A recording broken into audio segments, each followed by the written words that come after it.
নাগারে বৃষ্টি জেলার বিভিন্ন জায়গায় চলছে। পশ্চিম মেদিনীপুরে যদি আমি ঘাটালের দিকে স্পেসিফিক্যালি নজর রাখি, তাহলে সেখানেও ব্যাপক বৃষ্টি। নাগারে বৃষ্টিতে জলমগ্ন বিস্তীর্ণ অংশ।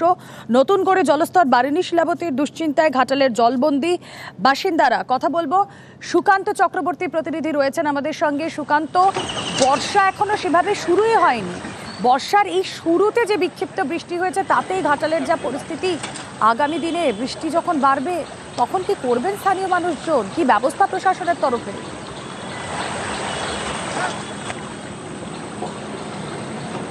একদমই রুমেলা, দেখো ঘাটালের যে প্রাচীন মানুষ যারা রয়েছেন তারা কিন্তু বলছেন এই বর্ষার প্রথমে অর্থাৎ আষাঢ় মাসের একদম প্রথমে এই রকম বন্যা কিন্তু তারা তাদের জীবনে দেখেননি। এক কথায় বলেই রাখি রুমেলা, যে ঘাটালে কিন্তু বেশি বৃষ্টি হয়নি, অর্থাৎ ঘাটাল মহকুমা জুড়ে বৃষ্টিপাত কিন্তু খুব কম হয়েছে, কিন্তু উপরের বৃষ্টি অর্থাৎ বাঁকুড়া গড়বেতা সেই এলাকার যে ভারী বৃষ্টি হয়েছে সেই বৃষ্টির জল কিন্তু ঘাটাল প্লাবিত হয়েছে।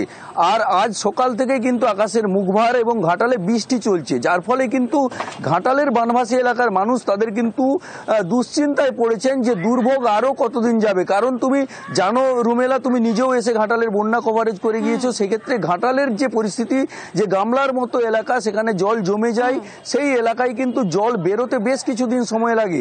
আজ সকাল থেকে কিন্তু শিলাবতী নদীর বাড় কমে গিয়েছে, অর্থাৎ নদীর যে বন্যার জল সেই বন্যার জল কিন্তু আর বাড়ছে না।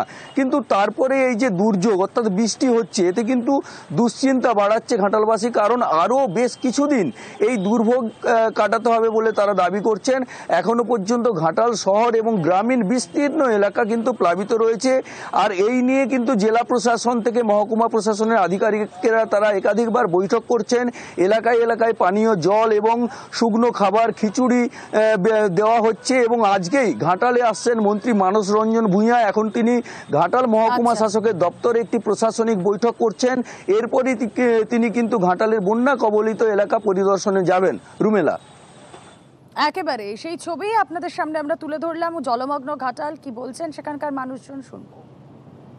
জল পেরিয়ে আসলাম। কোথায় যাবেন? যাব বাজারের দিকে। জল কি বাড়ছে? জলটা মনে হচ্ছে আপাতত থমকে গেছে। কিন্তু আকাশের মুখ ভার, সকাল হালকা বৃষ্টি হয়েছে। যদি বৃষ্টি হয় আবার জল জঞ্জল, মানুষের জল হয়তো আরও বাড়বে। কতটা আতঙ্কের মধ্যে রয়েছেন? আতঙ্ক তো বন্যা হলে তো মানুষের আতঙ্ক হবে।